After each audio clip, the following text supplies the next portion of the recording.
Apakah saham Konglo ini gorengan? Dan apakah fundamental ini udah mati? Kita cari tahu di video ini. Ini topik yang belum pernah saya bahas sepertinya di channel YouTube Kevin Hendrawan Investing ya, mengenai saham Konglo, dan topiknya adalah apakah fundamental itu sudah mati dan apakah berarti saham konglomerat itu adalah saham gorengan. Nah, ini pertanyaan yang perlu kita clarify dan kita bahas. Tapi disclaimer dulu ya, bahwa channel Kevin Hendrawan ini cocoknya buat kamu yang 500 juta ke atas, dan tentunya saya tidak pom-pom saham. Saya tidak ada kepentingan dengan saham-saham ini. Saya juga tidak punya kepentingan dan tidak dibayar oleh emiten-emiten yang nanti menjadi contoh. Ya, ini hanya contoh aja. Tujuan video ini adalah untuk edukasi, membuka mata kita supaya lebih mengerti lagi mengenai pasar modal ya, biar kamu sebagai retail nggak ditipu-tipu terus, jadi pinteran dikit lah gitu ya. Oke, ideal condition-nya di zaman dulu, ini kan orang berpikir mengenai fundamental terus ya. Kita boleh next lagi nih. Selalu ada kata-kata yang seperti ini ya. Perusahaan dengan fundamental yang baik, beli Mercy harga Vario. Intinya kamu tuh harus membeli perusahaan yang under value, nanti dijual kalau sudah fair value atau bahkan sudah over value. Tapi kenapa kok zaman sekarang perusahaan yang fundamentalnya dikatakan baik, kok turun terus gitu? Nah, mengenai teknis itu saya sudah bahas di video yang sebelumnya, tapi kita mau coba buka pikiran ya teman-teman semua, terutama yang sudah puluhan tahun investasi saham, biasanya itu menjadi orang yang kekeh. Pakai jurus yang sama berulang-ulang. Padahal di dalam pasar modal ini, serangan itu datang dan berubah-ubah.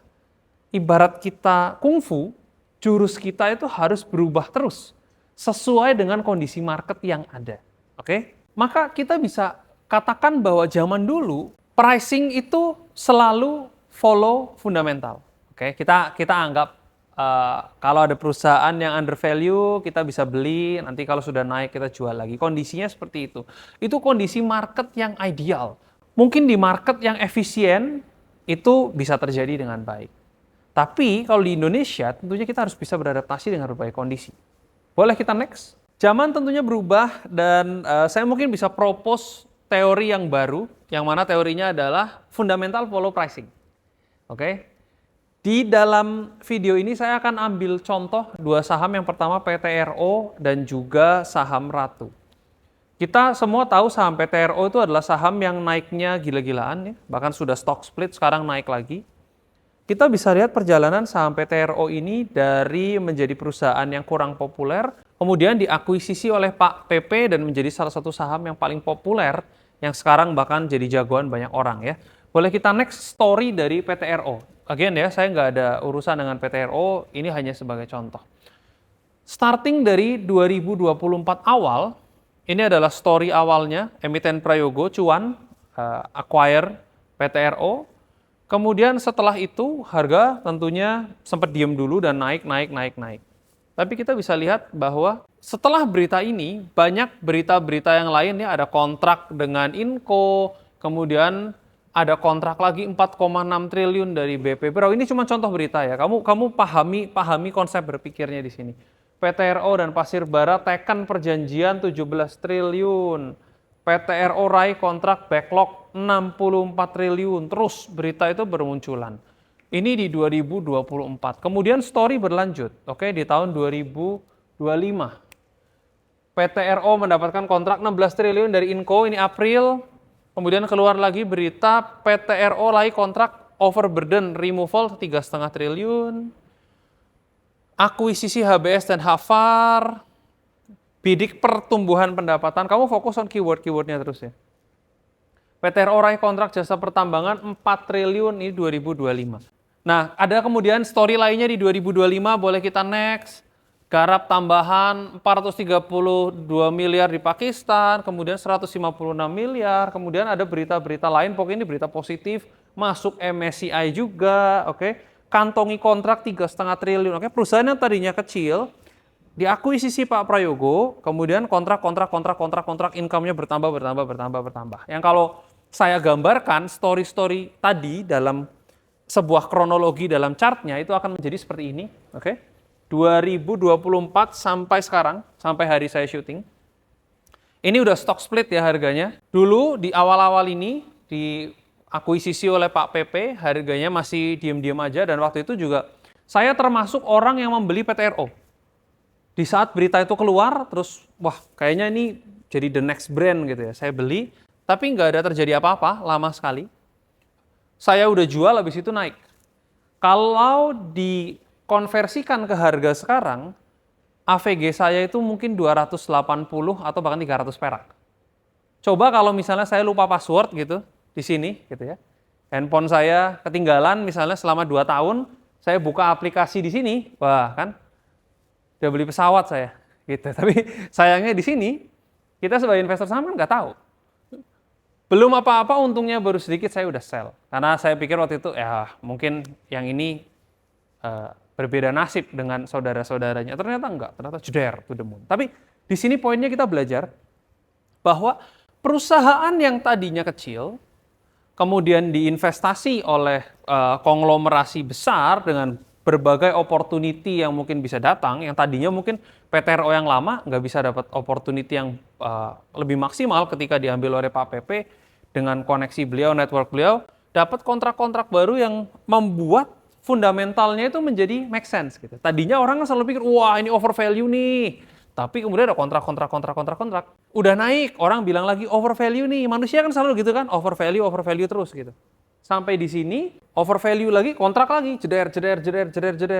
Naik, ada story terus. Nah, sekarang pertanyaannya 11.000 ini apakah sudah selesai, apakah belum? Kan kita nggak tahu kan. Kita amati, kalau story-nya masih ada terus nanti dapat kontrak-kontrak baru lagi, bisa aja sampai entah berapa harganya kan gitu. Tapi di sini yang saya mau bilang adalah, yang saya propose adalah fundamental follow pricing adalah ketika suatu saham itu harganya sudah terjadi dulu, kemudian fundamentalnya menyusul di tahun-tahun setelahnya.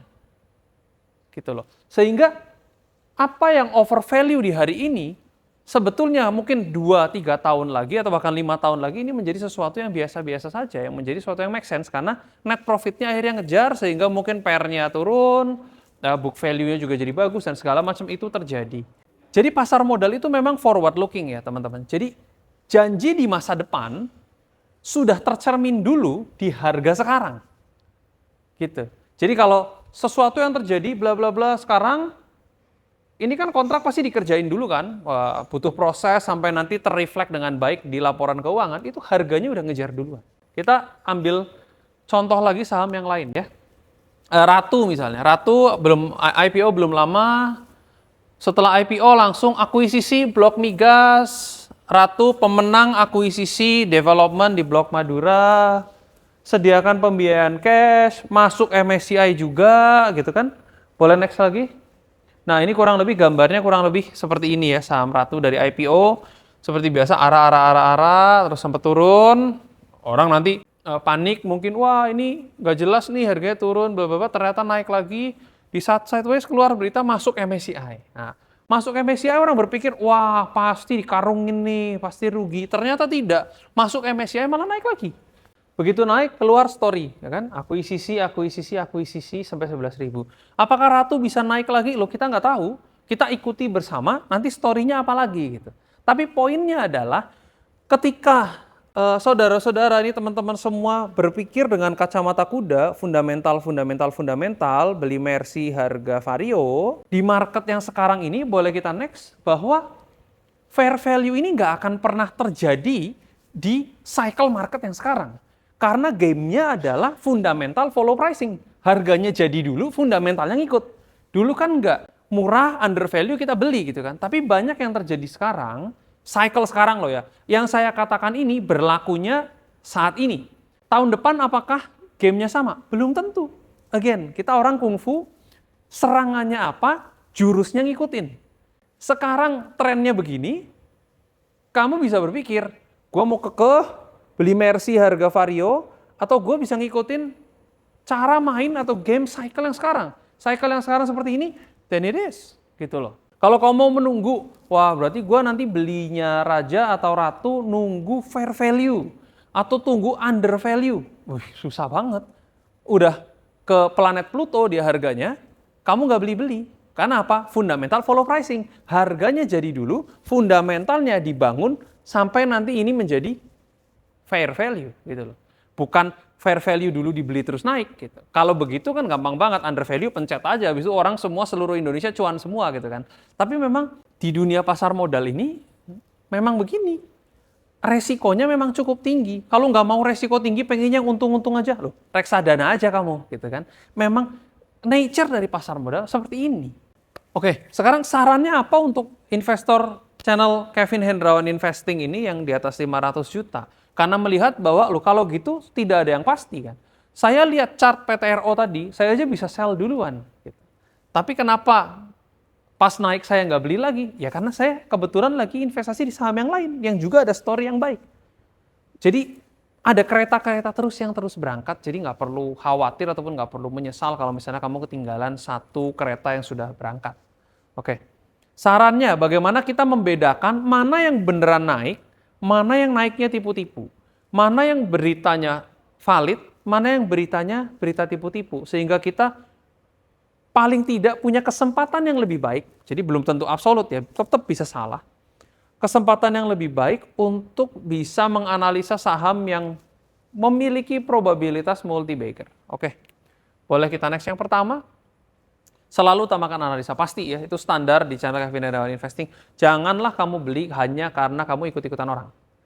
Oke, jadi kamu harus punya conviction sendiri, kamu punya keyakinan sendiri, baca, make sense apa enggak. Jadi berita jangan cuma langsung dilihat, langsung ditelan mentah-mentah, wah berarti benar. HK, nah itu orang yang kurang cerdas ya. Selalu utamakan analisa dan pikir. Tarik nafas dulu sebelum kamu pencet buy. Jangan tiba-tiba langsung kayak, oh beli aja. Nah, jangan ya, jangan seperti itu. Next, ini penting sekali. Nggak semua orang bisa setuju sama ini, tapi ini adalah pendapat saya pribadi. Oke, tidak ada basis sahamnya, saya cuma investor jalanan aja, tapi pilihlah owner emiten yang kaya raya. Oke. Emiten yang kaya raya, ownernya, dia akan memiliki kecenderungan untuk menjaga reputasinya. Oke, emiten yang kaya raya dalam artian konglomerat, yang dia itu sudah menjalankan bisnisnya selama puluhan tahun, memiliki reputasi yang baik, pengusaha kelas kakap, dia memiliki kecenderungan untuk menjaga perusahaannya dengan baik. Saya nggak menuduh bahwa owner itu ada yang kaya dan miskin atau segala macam, tapi owner yang solid, intinya kamu pasti akan mengerti lah. Ini sorry saya mungkin nggak bisa gamblang ngomong ini. Kamu harus bisa mencium ownernya ini tipu-tipu, apa ownernya ini solid. Dan itu kelihatan dari track record reputasi, kamu bisa lihat beritanya. Makanya saya jujur aja kalau ada emiten yang baru, yang ownernya nggak tahu siapa, personally saya memang jarang beli. Karena baiknya emiten yang solid itu juga dia akan care sama perusahaannya. Dan itu biasanya sudah dibuktikan dengan track record. Jadi memang ya itu, sekali lagi saya jarang beli saham yang owner emitennya itu nggak ada track record yang baik. Gitu. Dipikir sendiri makna dari kalimat saya. Gitu. Yang ketiga, amati terus story-nya. Oke. Kayak tadi kamu lihat ada chart PTRO, kalau kamu sudah membeli PTRO, kalau kamu adalah investor yang sabar, dan kebetulan nggak ada saham lain yang menurut kamu lebih menarik dari PTRO, ya kamu beli, terus kamu amati terus story-nya kan. Ada berita. Kalau kamu punya sahamnya RUPS datang, ibarat orang ngikutin gosip lah, ada artis A sama B cerai. Kalian kan pinter ngikutin gosip, nanti kelihatan selingkuhannya siapa, pacarannya putus kenapa, harta gono gininya dibagi ke siapa. Ya kurang lebih seperti itu. Kamu benar-benar ikutin terus di sosial media, di berita, kamu ikutin terus ini story-nya mau kemana. Oke? Dan yang keempat adalah trading dan investment plan harus selalu jelas. Ini selalu di channel Kevin Hendrawan saya selalu bilang ya. Kalau kamu seorang trader, mengikuti saham, tadi PTRO atau Ratu, ya kamu harus jelas dong entry, exit-nya di mana, kamu mau trading jangka panjang, mau swing, apakah mau day trading, mau scalping, ya kamu harus sudah tahu. Jangan berubah-berubah. Orang Indonesia kan seringnya kayak gitu. Niatnya mau trading cepat, habis itu jatuh, berubah menjadi investasi jangka panjang. Itu adalah fase denial. Kalau kamu berencana investasi jangka panjang, ya berarti kamu harus tahu, kamu masuk karena story apa, keluar karena story apa. Jadi harus jelas. Kalau kamu merasa bahwa ibarat kamu nonton Netflix, episodenya udah tamat, ya exit. Jangan terus diulur terus, karena saham itu nggak naik terus. Bisa aja dia turun. Gitu. Apakah raja apa ratu itu tadi bisa naik terus? Belum tentu. Ada waktunya dia turun dan itu normal. Bukan berarti gorengan. Oke? Kalau tadi ada saham PTRO dari harganya berapa tuh 100 atau 200 perak naik ke 10.000 atau nanti jadi berapa puluh ribu, kemudian turun ke 5.000, itu masih untung loh teman-teman. Jangan menganggap sahamnya itu saham gorengan. Kamu kalau rugi di saham, nggak usah nuduh sahamnya gorengan. Bisa aja kamu nggak tahu diri, ngejar-kejar, serakah, rakus, beli di pucuk, habis itu rontok. Ya itu kesalahan investornya, bukan salah emitennya. Gitu loh. Memang perjalanan suatu saham itu naik dan turun, dan itu wajar. Gitu loh. Jangan terlalu cepat mengharamkan dan menuduh sesuatu itu gorengan. Karena apa? Ya, untuk owner-owner yang solid seperti ini, they know what they're doing gitu loh. Dan mereka sometimes mengakuisisi perusahaan karena untuk mengintegrasikan dengan holdingnya dia gitu loh. Jadi yang tadinya PTRO mungkin dia berdiri sendiri, dengan dia masuk ke dalam grup Barito misalnya, oke? Dia akhirnya bisa dapat opportunity yang lebih banyak atau bisa sinergi dengan usaha-usaha yang lainnya. Kurang lebih kan seperti itu. Jadi ini saya bukan belain konglomerat atau apa, tapi ini saya cuma mau bercerita dan saya mengerti sekali keadaan pasar para investor di Indonesia. That's why saya mau coba jadi jembatan untuk ngeling gitu loh bahwa seperti inilah dunia investasi gitu. Jadi kamu harus punya defense mekanisme yang baik supaya kamu bisa memprotek kamu punya capital atau kamu punya duit gitu. Jadi kurang lebih seperti itu kita bicara mengenai gaya investasi di zaman sekarang. Inti dari video ini adalah saya mau share ke kalian bahwa jadilah investor yang dinamis dan adaptif. Permainannya lagi seperti apa, ya ikutlah beradaptasi dengan pola investasi zaman sekarang. Nanti kalau cycle-nya sudah berubah kembali menjadi fundamental, dan sangat bisa terjadi, konglo-kongloan ini sudah story-nya udah sampai episode 10 semua, udah tamat, cedera, mungkin cycle market berubah lagi menjadi fundamental, kita balik lagi menjadi orang yang cari Mercy harga vario. Bisa. Gitu. Jadi nggak usah kekeh, saya adalah orang yang pokoknya begini. Nggak bisa. Biasanya orang yang seperti itu untungnya nggak maksimal gitu. Tapi kalau kita, oke, sekarang eranya lagi begini. Ada orang bilang, wah gila sahamnya. Jangan langsung mengharamkan sesuatu dulu. Oke, pelajari. Lihat, oh gamenya seperti ini. Biasa gue pricing follow fundamental, sekarang fundamental follow pricing, oke, strategi gue berubah, switch, jeder, ikutin. At the end you will profit juga, gitu. Makanya bedakan juga, kalau saya sih nggak terlalu peduli saya menjadi orang pinter banget atau enggak. Karena tujuan saya di pasar modal ini bukan pinter-pinteran, tapi cuan-cuanan. Gitu ya, jadi harus mengerti kurang lebih seperti itu. Ya. Semoga terbantu teman-teman dengan video ini, boleh lihat video saya yang ini di mana saya develop AI buat membantu kamu analisa buat investasi saham, terutama buat kamu yang bukan full time trader dan ingin lebih santai tapi tetap membeli berdasarkan analisa. Thank you.